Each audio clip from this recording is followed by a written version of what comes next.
from Satan. A'udhu billahi minash shaitanir rajim. Bismillahir rahmanir rahim. So we'll be reading from verse 18 today. Proclaiming, listen to me, servants of God, I am an honest messenger to you. And do not transgress against God, I bring to you powerful proofs. I seek refuge in my Lord, and your Lord if you oppose me. If you do not wish to believe, then simply leave me alone. Subsequently, he implored his Lord. These are wicked people.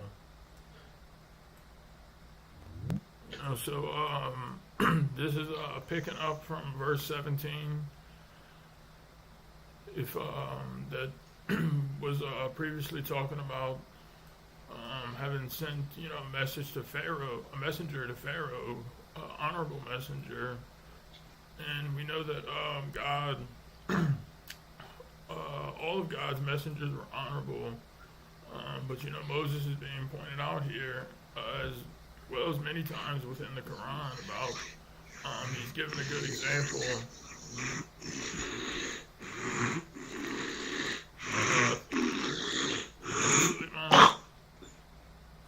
Sorry.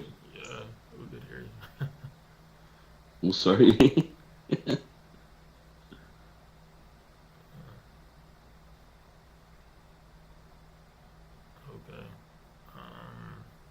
But yeah, he was given. But he was given. Sorry about that. Oh, it's okay. No worries. But yeah, we're given a good example here about what Moses went to, how Moses went to Pharaoh and the things that he said to Pharaoh, and also the proofs that he brought to Pharaoh. And so we're also told here, this should apply to anything or anybody, but we can see that God's opponents, as well as the messengers, the prophets, and the believers' opponents, can just, follow this verse. If you do not wish to believe, then simply leave me alone. They're incapable of that. They have to they have to keep transgressing on the truth and against God's messengers and prophets. But like as we read earlier in the last Quran study about how they hate the truth, and so this is why they're so hostile, because they either don't understand it or they just flat out maybe understand it, they get it, and then they just they hate it, so they reject it. And so this is a good verse, because we're told to even if you're at war with disbelieving people or different factions of people, you're not, if they decide to quit transgressing upon you, or they stop fighting you, you ought to even come up with a peace treaty. That's fine, but if they start transgressing, obviously, they violated their treaty. But in the sense of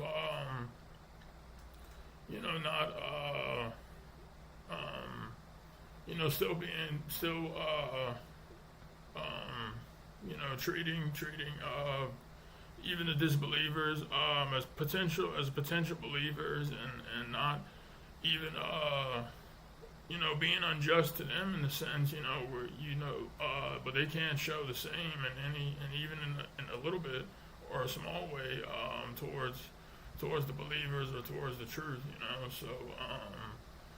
So obviously they were incapable of just simply leaving Moses alone.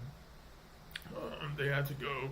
They had to keep attacking, Pharaoh and his people, because they're wicked people, and it just shows their arrogance and just their love for things that are bad, and nothing, and their love for the lack of good. Verse 23, God said, "Travel with my servants during the night; you will be pursued. Cross the sea quickly; their troops will be drowned."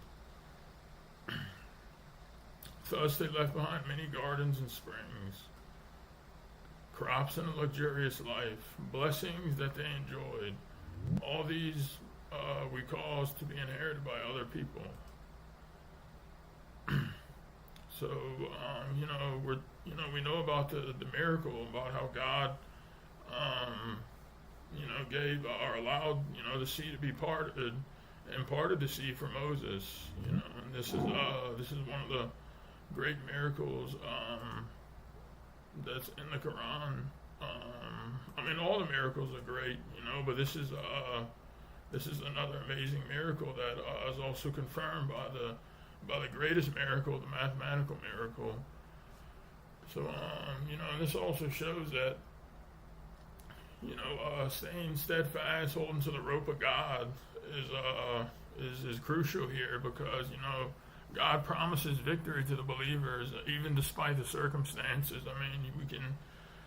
We can see, it could be intimidating, if you're facing an entire army of people, especially someone like Pharaoh's army, who had, was talked about in the Quran about having might and all that. It can be pretty intimidating. So, but we can see that God made a way out for Moses and the believers, and also it talks about, them leaving behind many gardens and springs, a luxurious life, all these blessings that they had.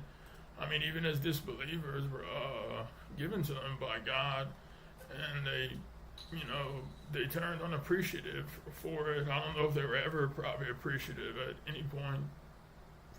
Pharaoh and his people, who were wicked people, and it's not just, you can't just blame Pharaoh, or look at Pharaoh as the culprit. His people are also wicked in themselves. The fact that they sided with Pharaoh after the proofs were presented to him. So they deserve, wicked people are going to naturally and instinctively follow a wicked leader. They're like, they attract it like two ends of a magnet or something. They attract each other.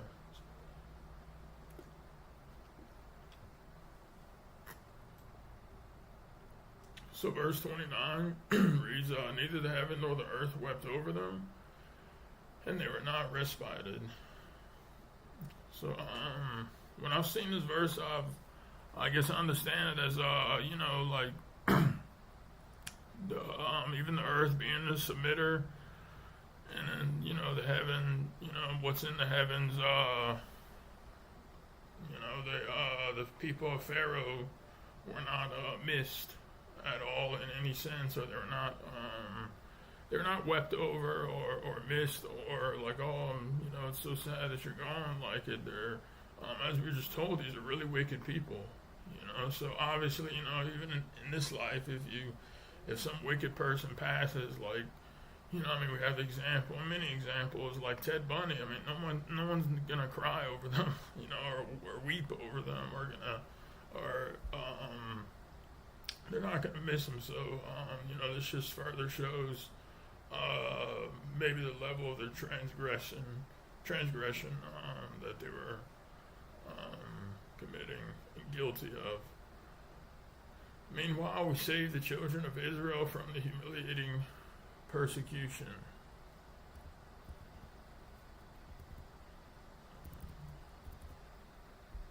From Pharaoh, he was a tyrant. We have chosen them from among all the people knowingly. We showed them so many proofs, which constituted a great test.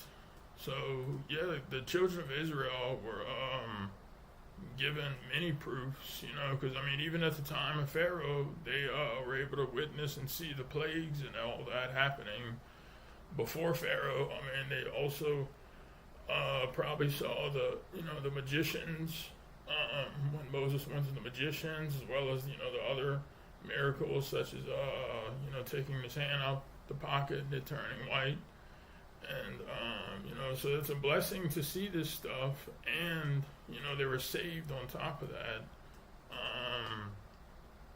They were saved on top of that from oppression and tyranny. So we're told here this constitutes a great test for the children of Israel. And as we later learn, and as we can see, throughout the throughout the Quran, as well as it's mentioned in the previous scripture, how the children of Israel rebelled and turned very wicked. And we can see these same people, these descendants today, they're no different. They've stuck to their arrogance and their tyranny. So we can see the examples that the Quran sets for us, and even as we're told that people will rise up against them and to be persecuted until the day of resurrection as a result of disregarding God's proofs and disobeying, disrespecting the messengers. They've done all of these things, but moving on to verse 34, expect the same consequences. The present generation say, we only die the first death, we will never be resurrected.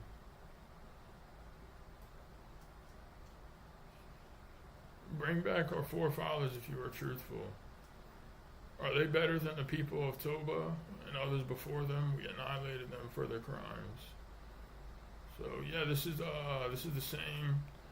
This is a common utterance and saying from the disbelievers and disbelieving generations. We can see what they say here. We only die the first death. We will never be resurrected. But as we can see from history, as well as they can see from their own history, that yes, they are wiped out, and that if they persist in their transgression after messengers have come and proofs have come to them, and more importantly, they're going to be resurrected. So their life just doesn't end in this world, but we can see that they're also resurrected, and we can see the way they respond to that. It's not the best, or it's not the wisest response, because basically this is a challenge to God, and challenging God and His messenger about bringing back their forefathers. And it's even almost safe to say, even if this was the case, if the forefathers or the previous ancestors were brought back, they would probably accuse you of witchcraft or something, or that, as we're told in the Quran, that they claim that their eyes have been bedazzled, or that the messenger or whoever's bewitched. And, so we have a good question here, are these people better than the people of Toba and others before them? So in the sense of, are these people more powerful? Are these people any better than those people who were wiped out for their crimes? So, and the answer, is no. So they can, even from that point, they should be humble and, take a hint that they can easily be wiped out, because the previous generations who were better than them in the sense of their power and their might were also wiped out. So for them to transgress arrogantly is just is still very ignorant. And we can see this is going back to the time of Noah, who was just after Adam. He was just a couple generations, I think, after Adam, not too far. I think Enoch was right before him, or was his grandfather. Enoch was mentioned in the Quran, I think, as Idris. And but it's been the same case. Noah's people, all the way up until, at the time of the messenger. So we can almost look, and we can, this is gonna be probably the case until possibly the end of the world. If you want to think about it in that way, even after submission prevails, there's probably going to be, disbelieving, small or large, but disbelieving factions that, you'd hope they would come to belief, and maybe they will. But we can see that how many times this is mentioned throughout the Quran about warners and messengers, bearers of good hope as well as warners, come to people, these generations, and are always rejected, and the consequence is always going to be the same. They're going to be wiped out, humiliated in this life, and then even a worse humiliation happens on the day of resurrection. Verse 38, we did not create the heavens and the earth and everything between them just to play. We created them for a specific purpose, but most of them do not know. The day of decision awaits them all. That is a day when no friend can help his friend in any way. No one can be helped. So yeah, verse 38 is pretty powerful and very informative, in the sense that the heavens and the earth, not just the earth, but also the heavens, was created for this, for our purpose of being here. It was created for the, the humans and the jinns to, as part of our test, as well as to, as a result of us, getting, booted from and blaspheming and committing that original horrendous sin and crime in the high society. And instead of being thrown in hell, God's the most gracious, most merciful. He's given us all a chance, including the jinns, to be re-educated and to come back to God.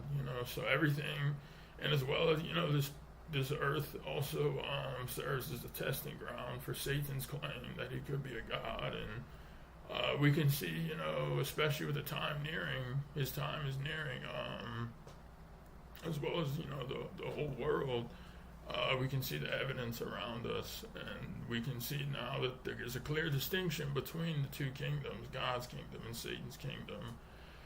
And so, this is made evident, to submitters. And I mean, it's even made evident between, in a way that, even people that don't believe, it's being proven to them, even without them knowing about submission, because in a way, you can see that they're literally a product of if they're in Satan's kingdom and completely absorbed in this worldly life, caught up in disbelief and stuff, you can see that they've literally are playing a role in it themselves of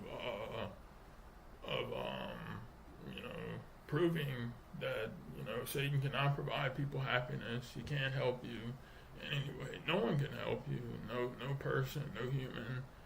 And that basically you're gonna always be missing something.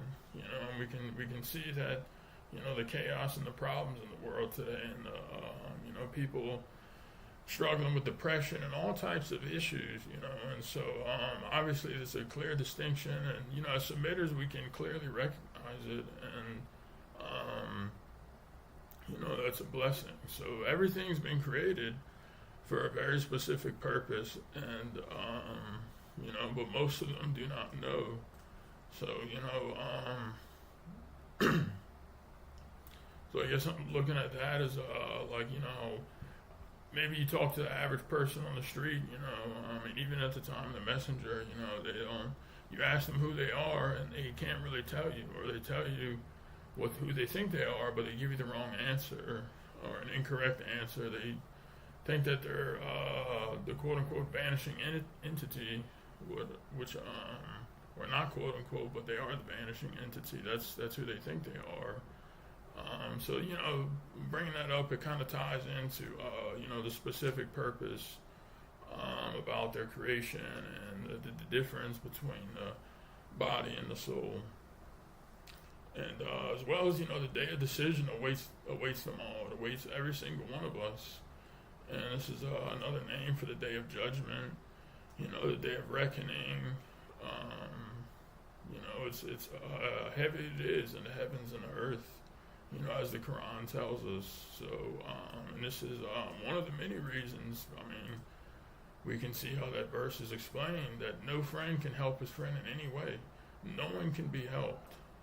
So no human can help another human. Your jinn can't help you. You can't even help your jinn.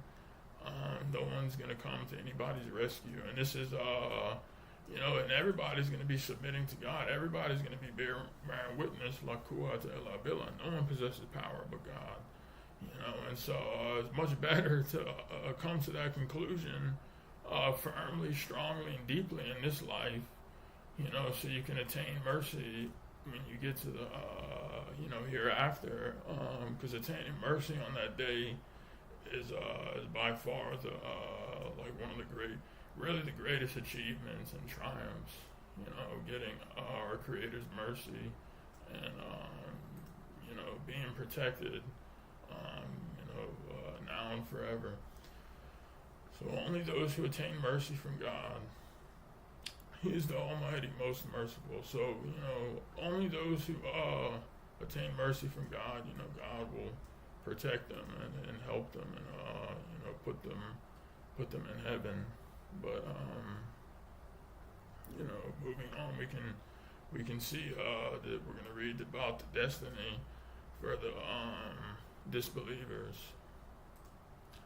43, surely the tree of bitterness will provide food for the sinful. Like lye, it will boil in the stomachs, like the boiling of hellish drinks. Take him and throw him into the center of hell, then pour upon his head the retribution of the inferno. Taste this, you are so powerful, so honorable. This is what you used to doubt. So these are pretty harsh verses, but, as we know, it's a reality, and it's in the Quran. God is telling us about this, so this is for, everybody to see and look at. And this is, just, wrapping our head around this can be pretty tough. Especially because especially given the knowledge and knowing that everything in the hereafter is far more, it's so far more intensified and amplified that it has to be allegorical in the sense. And it doesn't mean that there's allegorical, we're not talking about it's just on your head or it's just some conscious, this, that, thing happen. No, there's going to be, these things in the hereafter. There's going to be food for the sinful. As we understand how food works in this world, and as we see trees and stuff, you take a bite of something off, you take something off a tree and you might bite it, or you've tasted bitter food in this life. Nobody's probably ever drinking boiling water, but you can, or if you've ever been burned just by a tiny little drop, when something's boiling or grease or something, it's oh my God, it gets your attention really quickly. So this isn't just just one little microcosm of a spot on your skin. This is going to be everywhere. This is going to be in your stomachs. This is the people of hell. This is what they're going to be experiencing, and not just for 5 minutes. 5 minutes would be like a hell in of itself, and even 5 hours would be the worst, and 5 years would be unimaginable, because no human would even be able to endure this for five hours, let alone 5 years, and we're not even talking about 500,000 years. Which is at that point you can't even really. You can try to, but it's hard. But and then we're talking about an eternity. This should really be a wake up call for people. For people who are disbelievers, disbelieved in the message, that they should read this and be oh my gosh, they don't want to have to go through this. And obviously this shouldn't be their primary motivation either. It's there as a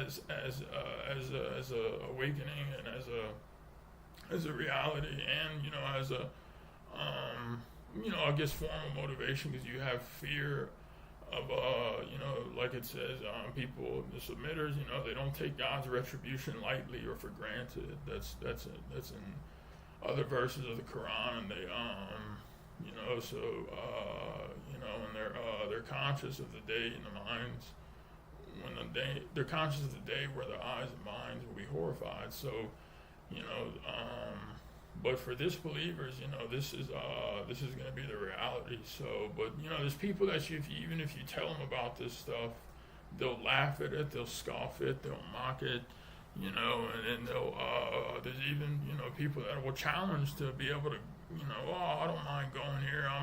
I'm so tough. I like like people are really crazy.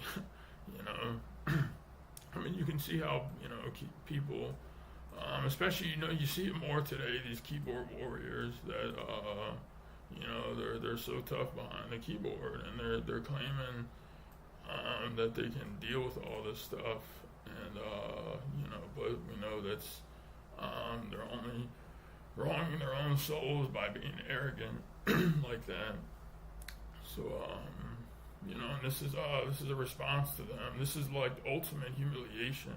Like, I mean, imagine that you being an evil tyrant in this world, and you don't even have to be like super rich or super powerful like Pharaoh. I mean, of course, Pharaoh's an excellent example about the regarding this verse. But I mean, you could even be someone who's just really wicked. Who, I mean, there's people that murder their families. I mean, you hear about this stuff. They illicit earnings. I mean, you see it on TV. I mean, you hear about it from people.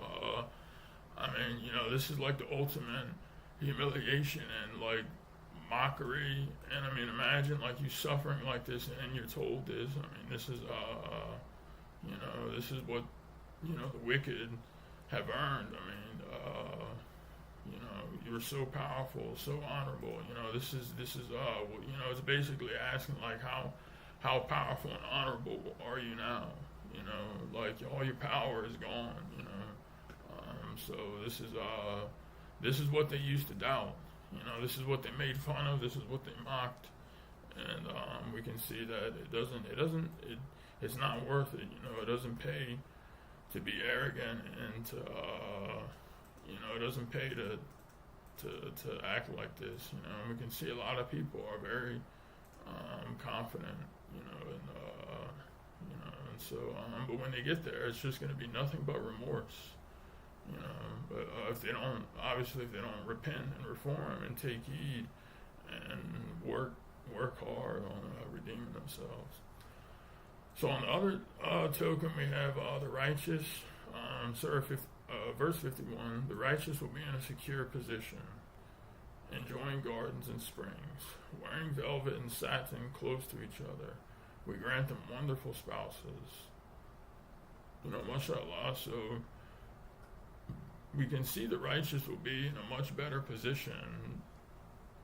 Not just any old position, but in a secure position. Like, because obviously you're going to have the protection of God, and then there's going to be angels there, and then you're going to have provisions. I mean, you're going to have gardens, springs, unlimited resources, not just any resources. I mean, these are the resources of paradise. So I mean, even you can try to imagine the best resources in this world, like if you go to Hawaii or something, and there's all these nice drinks, or beautiful landscaping. I mean, incredible landscaping.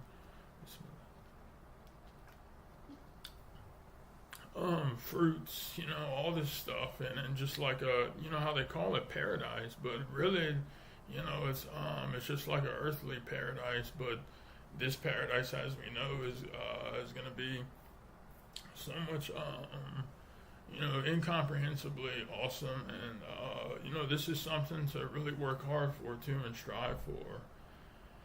And as we, in another verse in the Quran, how we're told that it says you have no idea how much happiness and joy is waiting for you. So obviously the Quran, every bit of it's the truth, and so it's telling us we have no idea. Even if we think we have an idea, it's still saying we have no idea. And so that's in of itself is something, to be hopeful for, right? And to keep on the forefront of our minds to really keep the correct priorities, because that's when you're thinking about that, you're thinking about the hereafter, you're thinking about God, and you're thinking about everything you're doing is for God and not for yourself, not to serve yourself, like in the sense of like serving your flesh, right? Like doing things that serve this body. And of course we have to eat, of course we have to go to work, but that's all secondary. That's all, ways and a means to that plays a part in constituting the test. Being able to breathe, move around, and actually have like a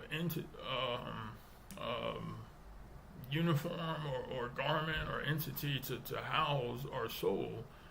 But the real us, the real you, like as the messenger said, that spark that even atheists, or scientists or whoever can see, that the real person, who the real person is at the time of death, like you can see their body laying there, but where's the person? The person with life, vitality, youth, or just the spark. It's completely gone. So it's like, where did it go? So that's the entity we should be feeding, and in accordance with how much we sent ahead for ourselves, and how much we grew our souls, and how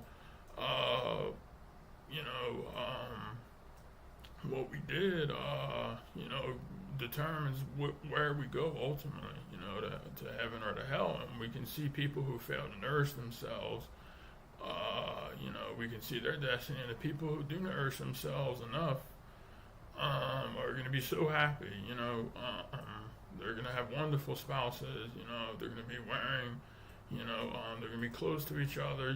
So they're going to be so happy that in thanking God that He guided them, and feel probably like the luckiest people ever. God willing, if they make it, you can't, and so that's the real thing to keep in the forefront of our minds. They enjoying it all kinds of fruits and perfect peace. So yeah, mashallah, there's perfect peace and security there, and all kinds of fruits. The righteous do not really die. They do not taste death therein beyond the first death, and He has spared them the retribution of hell. Such is the blessing from your Lord, such is the great triumph. So this one has a footnote, and the first death, I believe, is how we were put to death for billions of years after our initial blasphemy, and during the Great Feud. So reading that footnote, as detailed in Appendix 17, the righteous do not really die. They move directly to the same paradise where Adam and Eve once lived. Compare this statement with the disbeliever statement in 40:11.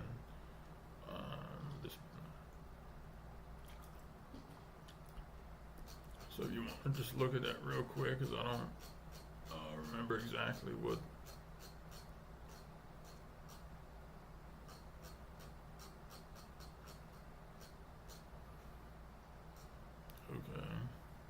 Okay, yeah, so the disbeliever statement will say, they will say, Our Lord, you have put us to death twice. You gave us 2 lives, now we have confessed our sins. Is there a way out?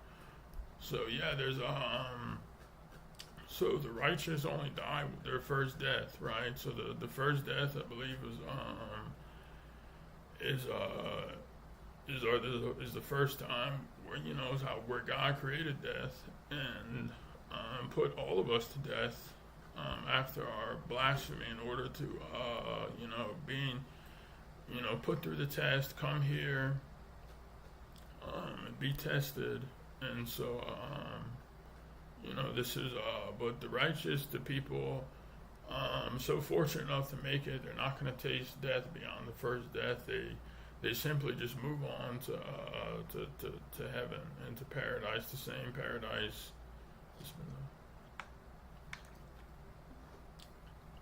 The same paradise where Adam and Eve lived.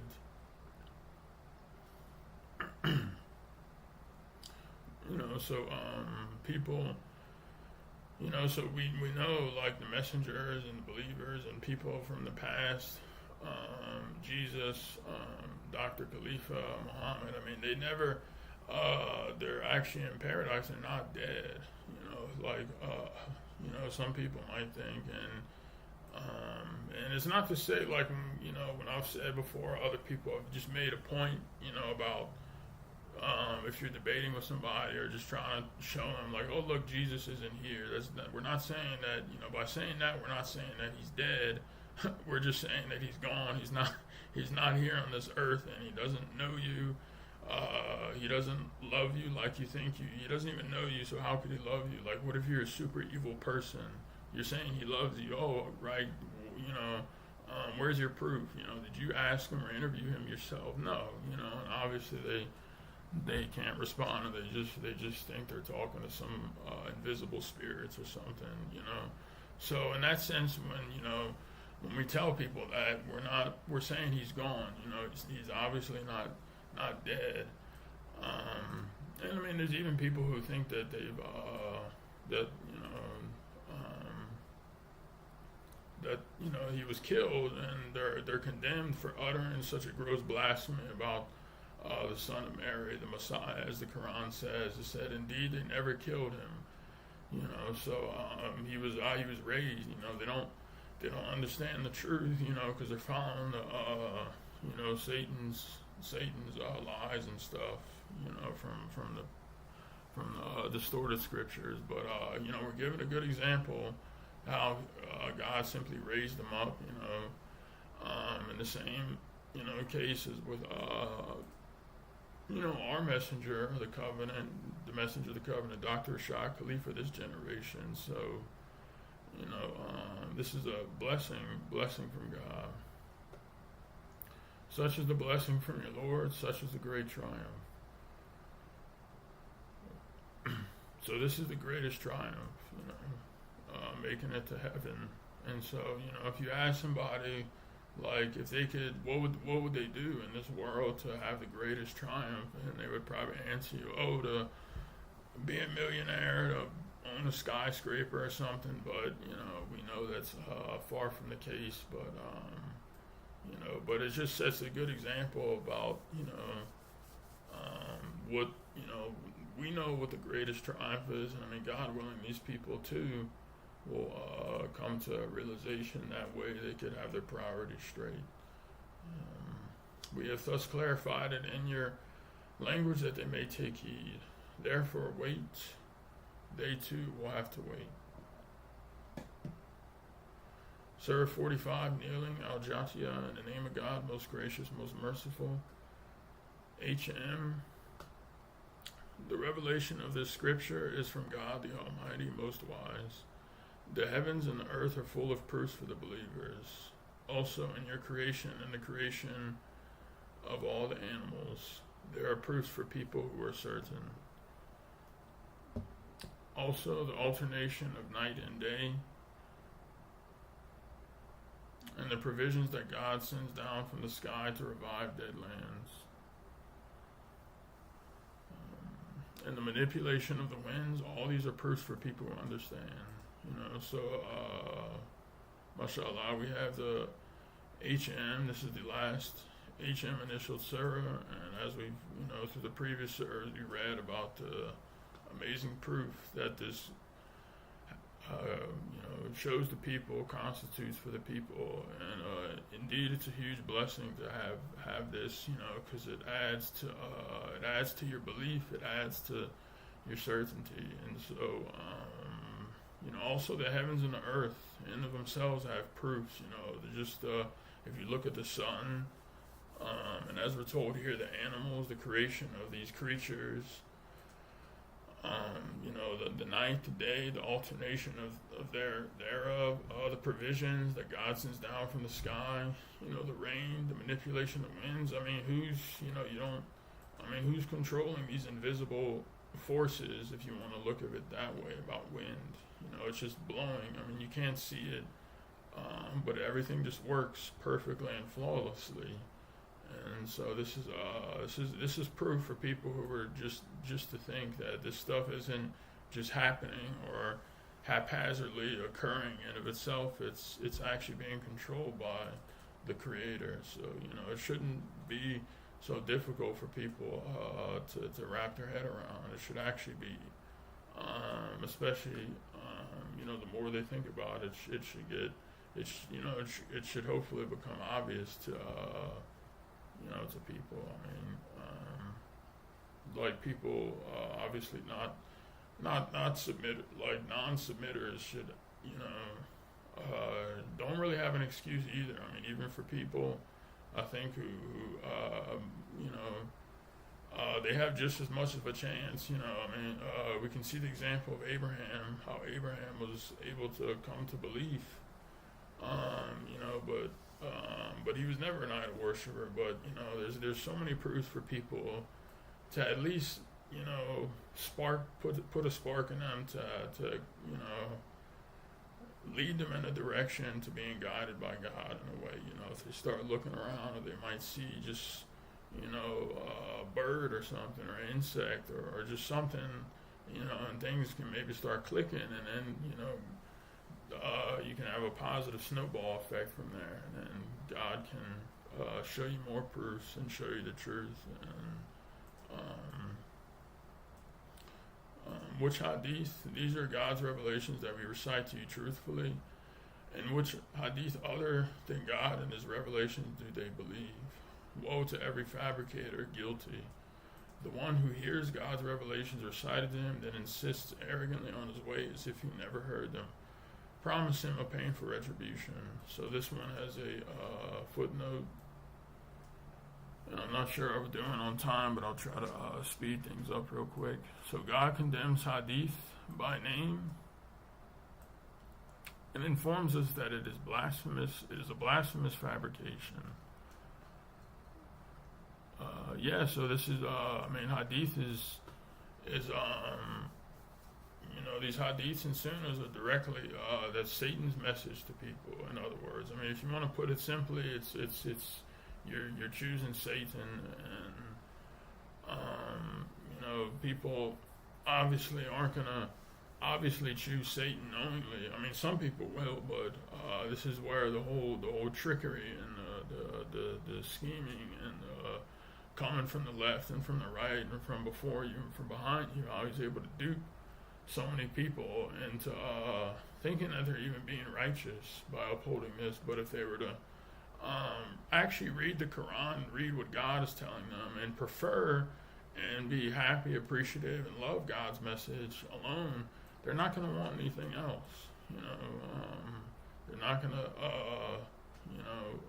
prefer anything else. They'll be happy with it. And so, we're told here about, woe to every fabricator, guilty. So the people who fabricates these hadiths are, you don't even have to be the person that writes them either. You could be, if you're going to be a fabricator, if you're even teaching these hadiths to people, or you're believing them or repeating them as claiming that they're the truth, you're a fabricator and you're guilty of idolatry. And so all your works are going to be nullified. So all your contact prayers, not to mention that, if you're following hadiths, most likely your contact prayers is completely incorrect. And like the verse says in the later part of the Quran about being heedless, woe to those who are heedless of their contact prayers, because they're not getting any benefit, because it's literally eating like a 0-calorie meal. And actually, no, it's worse than that. It's literally eating like vomit. And use your imagination, because it's the same thing for not just people who mention Muhammad. It's the same thing with people who worship Jesus. We can't just point out, but basically it's like eating poison, because you're hurting yourself. But obviously people who let go of this stuff overcome it. We get credits. We get credits for getting rid of this garbage, because it's different than somebody who just grew up in submission or something. They never had to overcome these hurdles and stuff of like Like having pressures or just growing up with, being told that Islam is this way, or hadiths are so heavily ingrained in sunnahs and stuff. Because I mean, it's a big triumph in of itself. Just push past that, and we know it is because you can see the amount of lashback and struggle from most quote unquote Muslims who insist on this stuff. So, woe to the one who hears God's revelations recited to him and insists arrogantly on his ways if he never heard them. So, we can see, it's simply if people would just be open to maybe looking into what they're actually teaching or being taught, they might have a fighting chance. But, we can see they're not just insisting, they're insisting arrogantly. So this is what blinds them to the truth, and this is basically, they've put a mental block on themselves. So it's not God who wrongs these people, but it's these people who are just too proud to want to see the truth, and be happy in this context, be happy of God's revelations alone, not the Quran, not anything else. When he learns anything about our revelations, he mocks them. These have incurred a shameful retribution. So I mean, what came to mind for me just now is like the example of the messenger, la ilaha illallah, and then we had this wicked person, he talks about how he, says, is that it?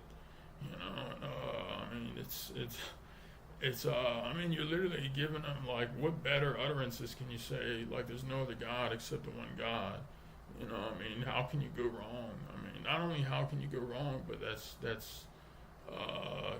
that makes the most sense, and it's the best, and we can see how people respond to that. Everybody has different responses, but we can see that they've incurred a shameful retribution.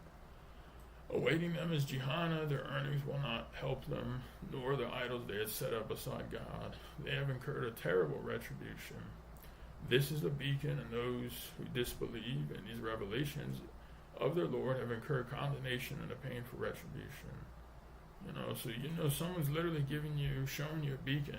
It's like you're out in the ocean, you can't see, it's storming. I mean, you're completely blind, but you see a light far away in the distance, like a lighthouse or something, and you get so happy, and you're going to it, and then you're gonna find land and stuff, and be able to dock the ship. But we can see that people who reject this is obviously rejecting being saved in that sense. God is the one who committed the sea in your service so that the ships can roam it in accordance with his laws. You thus seek his provisions that you may be appreciative. He committed in your service everything in the heavens and the earth, all from him. These are proofs for people who reflect. Tell those who believe to forgive those who do not expect the days of God. He will fully pay everyone for what they have earned. Okay, so mashallah, with this, if there's any comments or questions, please feel free.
Yeah, Brother Khalid, did you want to maybe speak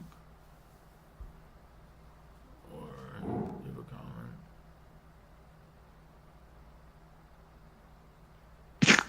Assalamu alaikum. Assalamu alaikum. Thanks. My question is, the believers, we know from the verse that they die only once and they go to heaven. So, in the other verses about the day of judgment, when everything is equated for and all our good deeds are put into a balance, good deeds and bad deeds. So it doesn't mean that the believers will not be subject to this on the day of judgment. They will not go day of judgment. They just, when they die, they go straight to heaven, and that's it. There's no judgment day for them. That's my question.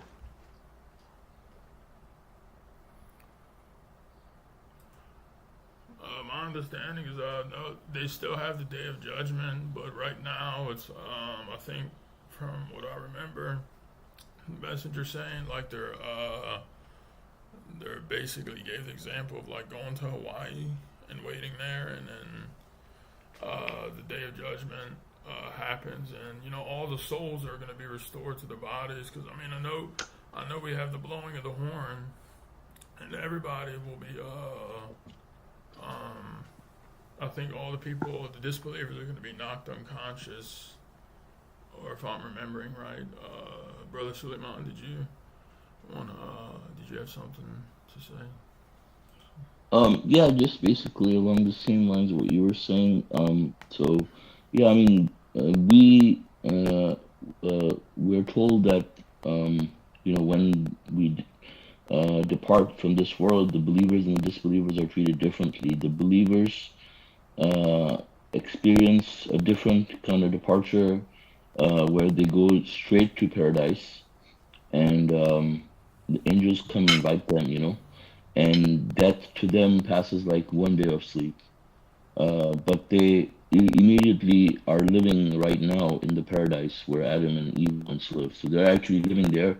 But on the day of judgment, the souls will be restored back into the bodies. Now we know that time and space does not exist as in the other dimensions, probably as it exists for us in this world. So it's kind of hard to maybe wrap your head around it. But the thing is that in a nutshell, that the believers will go straight to paradise and live there until the day of judgment. Everybody on the day of judgment, without distinction, every single soul is restored back to the body, and they see the categorization happens. The three categories of people. The people who go to purgatory, the people who go to low heaven and high heaven, and the people who are next there. Everybody goes through that process in that sense. But day of judgment is not I mean, it's still more like a speculation, but like day of judgment is not like where everybody's going to be questioned in the sense of like everybody's work is going to be analyzed, and you have to wait there or something like that. I mean, it's like when the day happens, we all know where we're going to go. We all have our videotapes, right? So everybody will be judged on that day when God's physical presence is there. Then you have witnesses and all that. But it's not like an actual test or anything like that nature, right? Where people have to go through like an interview process or something. You're just basically being judged based on what you did and taken to your place. So given that hell did not exist, only people that are supposed to go to hell did not go to hell physically until the day of judgment.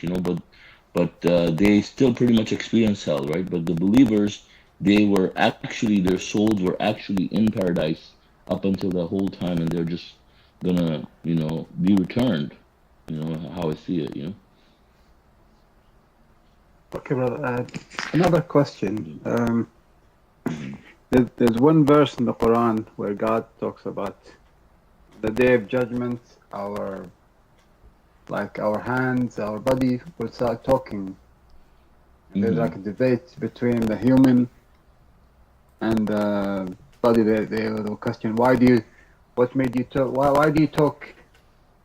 And then they say God made us talk. You know the verse I'm talking about? I can't Mm-hmm. remember. Yes. Mm-hmm. Yes. So does it apply to the believers also? I I mean, mean, what? the believers don't have to. We'll all have our videotape, but for the believers, they'll have a clean record. If you have a record where you have sins on your record, you can go to heaven. So your sins, your righteous deeds wipe out your evil works. But for the disbelievers, their sins are on their record that are bearing witness to what these people have done. That's not going to happen for the believers because they're going to have a clean record on the day of judgment. Their sins, all their sins will be wiped out of their record. They'll just have their good deeds.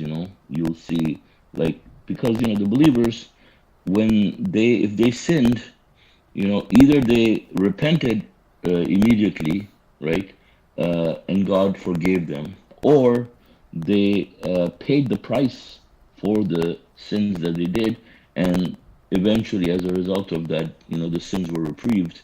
But for the disbelievers, they have those sins on their record.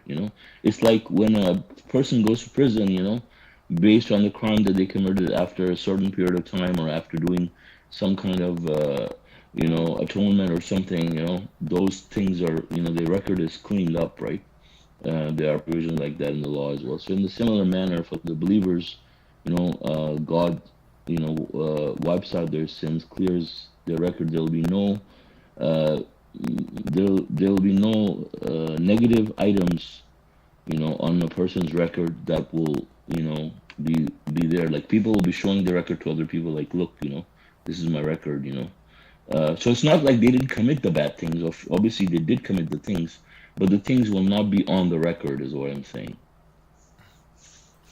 Yeah, And I mashallah. think And Yeah. I saw the verse you the shared, ver- brother. But yeah, I know the yeah, verse 21. So if they're bearing witness against you, then like that's not never a good thing. Like if I bear witness against someone, like I'm testifying, like not for them, but like against them for something they've done. So I mean, everybody's gonna have the video record, right? But we know that, like Brother Suleiman had said, like the disbelievers. I mean, even if you look at verse 20 and 22 in context, I mean, when the skins are speaking up, bearing witness against this, against the person, this is going to be, like it says, in fact, you thought that God was unaware of which much of what you do. This kind of thinking about your Lord will cause you to fall, and then you become losers. So, my understanding is like, as Suleiman said, the records, the believers are going to be wiped clean. Like there's not going to be anything to bear witness against. Like your skins aren't going to testify against you. There's not going to, I mean, you're going to see your record, and you're going to, like everybody's going to see the record, but people fortunate enough to make it are going to, like the ones on the right, I think it says they'll, say, come read my record. I did believe I was going to be resurrected. I did believe in the hereafter and stuff. So if that helps any.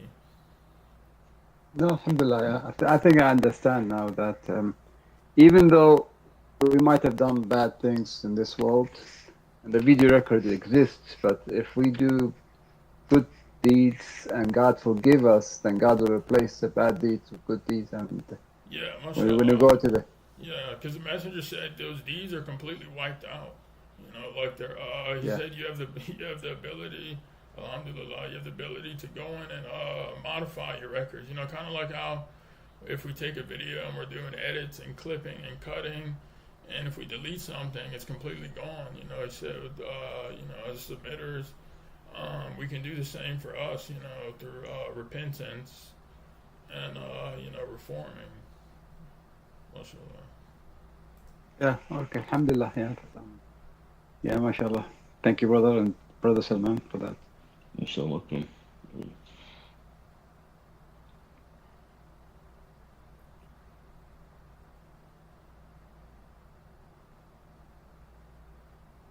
So just a question: the Quran study is done twice a week. That's right. We have a study on Tuesdays, and we have one on Saturdays. So the one on Tuesday is a little bit later. So the Saturday one is at 9:30, and then Tuesday one is at 2 p.m. Pacific time. Okay, 2 p.m. US time. Okay, I get you. Yeah. Okay. Yes.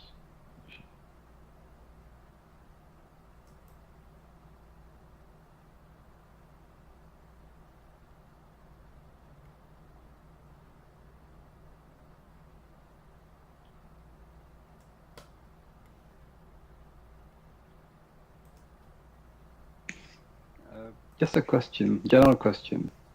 If I have a question to ask, like, can I come to this place and ask a question? Because there's a place where you can type on it, like Yes. type a message Um, there that's right. So you mean like outside of the study time? outside the study time. Yeah. Yeah. So there is the chat, right? So you can just pretty much paste there. I mean, people are welcome to even join the call and be there if they were, but usually nobody's there until the time of the study. But you can always send text messages, and everybody receives notification when someone sends a message. Everyone who's in that channel as a member, receives a notification, and people can respond as well. I mean, there's a place in the app called Connect with Submitters. Is that the place you mean, chat, or is it somewhere else? No, so that's also a way for you to connect to actual people. Like if you want to connect with one person or a group of people, you can add them, in a group message or a single one-to-one message. But then you can actually just go to the Quran study channel, like the English one, for example, Yeah. and you can type your messages there also. Okay. Inshallah. Okay. Yeah, Okay, brother. Thank you. yeah. Yeah, like the ones you will see on the main screen, before getting to the call. But then when you dial the call for the Quran study, then it has its own chat window, so there are like two separate chat sessions. One is associated with the call, and the other one is outside of the call. Oh yes, yes, Which I is get so it. Yeah. yes, yes. Okay, brother. Yes, that's good.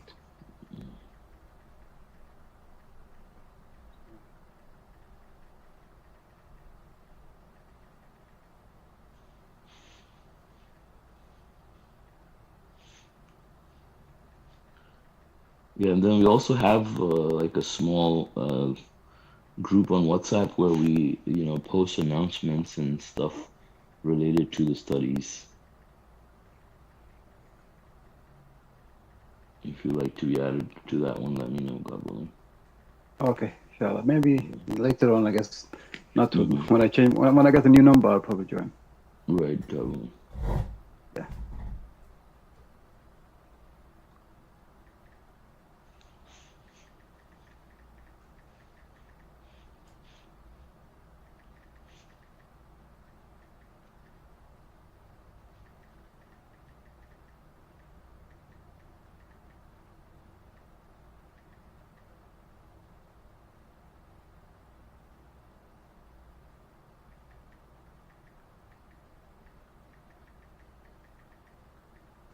I have a question about the prayer time for the Asr.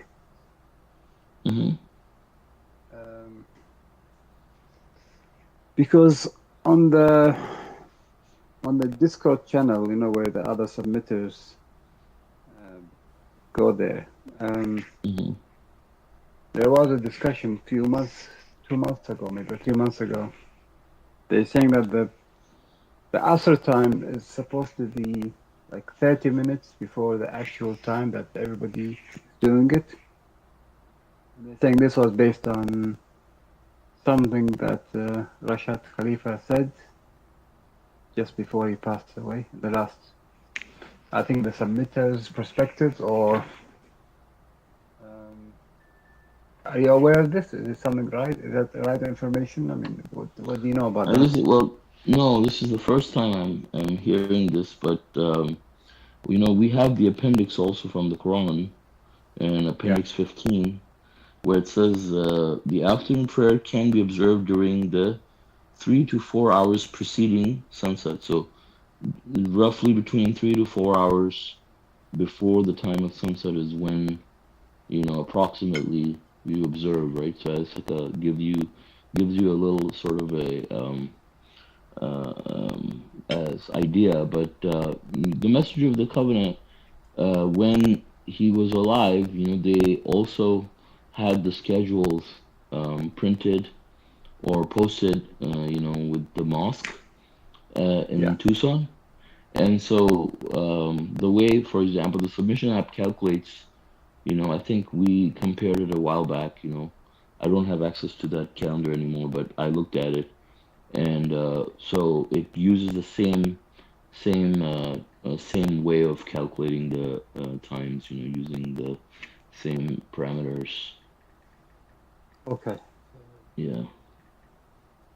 Okay, brother. Another question. The time for Friday prayers. Mm-hmm. In the Quran, God says when the call for the prayer is made on the day of on the Friday, Yom al Jum'ah. Mm-hmm. What's the actual time that you're permitted to pray Jum'ah? From what time to what time? The same time as you would normally pray your noon prayer. Okay, so it's not like the whole day of Jum'ah, just like say at No. noon. Yeah, just during the noon time. Because if you end up somehow not being able to do it in a congregation, then you just have to do your regular noon prayer. Okay, it's just because I've been doing it virtually because where I am, but not right now. Right now I'm just here temporarily on a holiday, but otherwise, Mm-hmm. where I'm usually, I cannot pray Friday for anybody. So what we did was Yes. So we go were ahead. doing it virtually. We were doing it virtually. So like, I tried to set the time where it's still going to be noon prayer for both countries, and like sometimes I lead the prayers, and I do Mm-hmm. the congregation, and they all pray together. We do the Jama'ah prayer together this way. Mm-hmm. Right. So that is actually not correct because the thing is that the thing with the prayers is that it's a congregational prayer where it has to be done in a congregation, right? And people have to meet with each other physically. Now this is not the same as like Quran study, because Quran study you can do anywhere, but this is actually a practice that was given to Abraham, and so it's supposed to be practiced as it was given to us, and any change in that would be considered an innovation. And so, if you look at, for example, how the Messenger of the Covenant talks about the contact prayers, for example, he says that, normally when he prays at home, he would, after he would finish the contact prayer, he would sit, he would, fall prostrate, he would implore God for things, whatever, but he says, like, when you see me do the contact prayer, you see me immediately get up because, I don't want people to think that this is part of the prayer, and it makes an innovation because, we have to stick to the prayer format that we have been given from the time of Abraham and not add or remove anything or change it. So we have to be very careful about the Friday prayer as well, because when you introduce that idea, then people will start to think that this is acceptable, which it is not, because even at the time of the messenger of the covenant, people had telephones, so and there were people from many different parts of the city and other parts of the country that would have that same issue, but they didn't practice anything like that. So there's no such thing like in the messenger talks about. He says if you can't make it to the mosque, you can't come to the mosque for the prayer.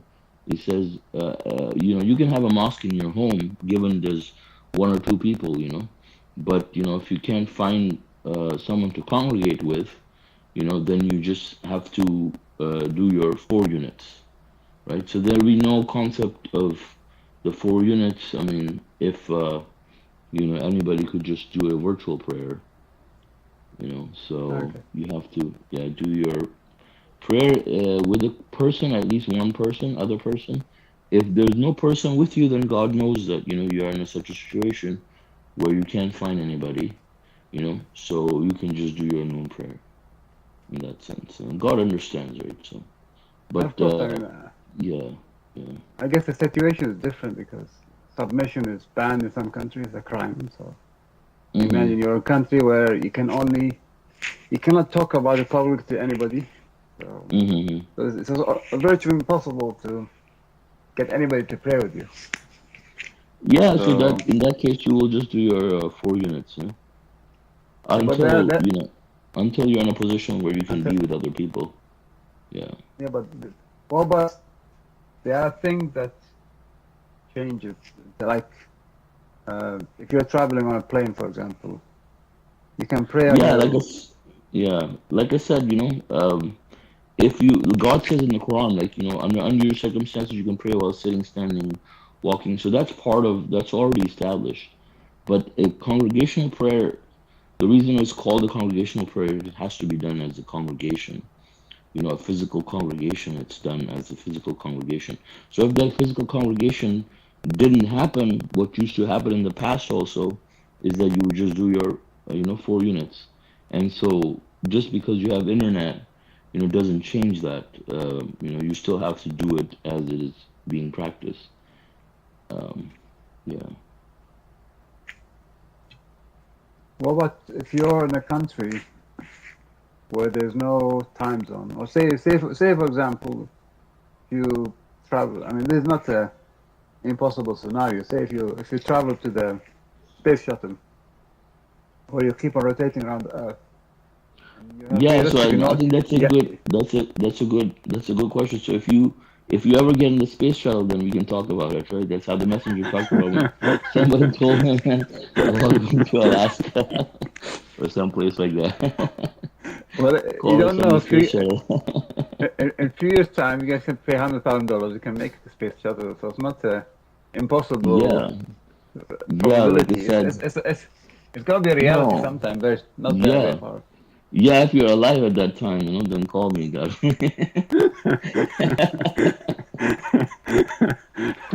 Okay, bro. Well, yeah, you still have to need to. You still need to have an answer for that. No, I mean because we know that such a case doesn't exist, right? And God handles the cases. So if you're in a circumstance where you can't do your prayer, you just do your 4 units, right? I mean God has put that provision in, right? So if you can't, and we're coming up with all kinds of scenarios where we can't, right? So the solution is already there. If you can't, you just do your 4 units. That's the solution basically. That's already there. If there was this provision that said no, you have to do your prayer, Friday prayer, no matter what. We don't have that. You go do it with another person and physically with another person in a mosque, whether it's in your house or out on the street. And if you can't, you just do your 4 units. That's the way it's done, right? So you don't. So it's not like you have to solve a problem here. The problem is already solved, So I mean, I right? guess so. For submitters who are located in a place, I mean, apart from myself, I mean, there are people who are just like in the UK. They are at university where there's no other submitters. They be on their own, so they are Yeah, I mean, struggling to. so God says, God says that when the Friday prayer is announced, you shall drop all business, right, and go and do your congregational prayer, right? Yeah. Because you're going to make that sacrifice with your time or money, whatever it is. God is going to reward you for it, right? So you have people that are in other places. I mean, they may have one or two people in their family or among their close friends that at least they can go and pray with, right? They don't have a big mosque to go to, so that's fine. But if you can't find anybody, you just have to do your 4 units. So the solution is already there, right? Okay, bro. Okay. This, Thank you, bro. this.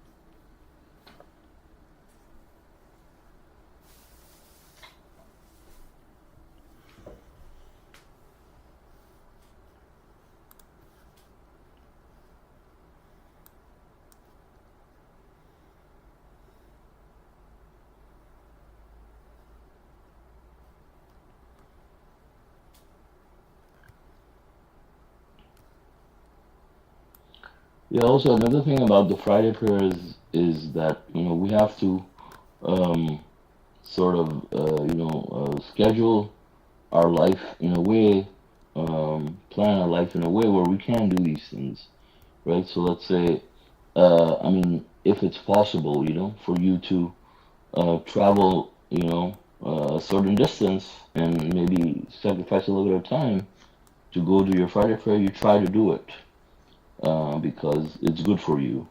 And God says, this is what we need, right? So we have to obey God and do it. But we're talking about scenarios where it's not possible, right? Where, let's say you're in another city and you don't find anybody, or let's say, some friend that you used to pray with, maybe one or two people, they're not around, they're not in town, or whatever the case may be, or you just want to end up traveling to some remote town. So,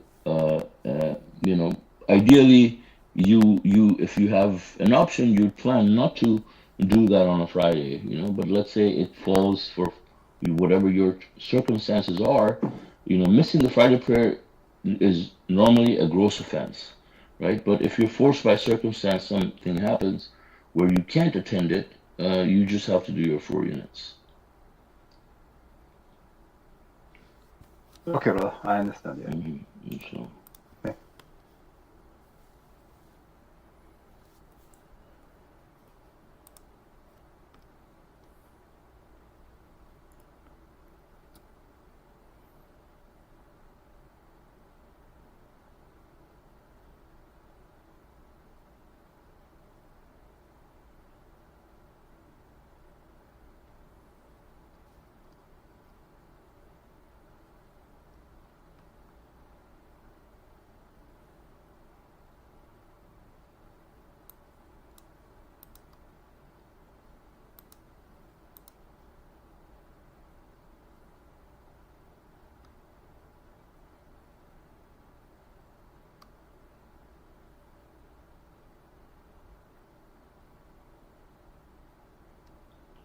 Anybody else has any comments or questions?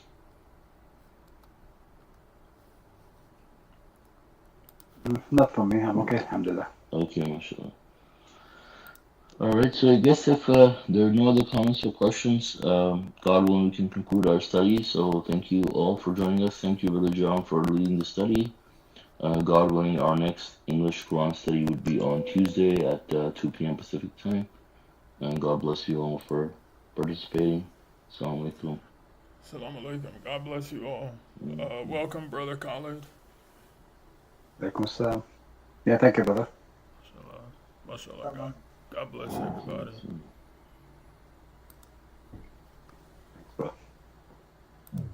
Except the Pope. No. Yeah. Just kidding. Except, right. Yeah, not him.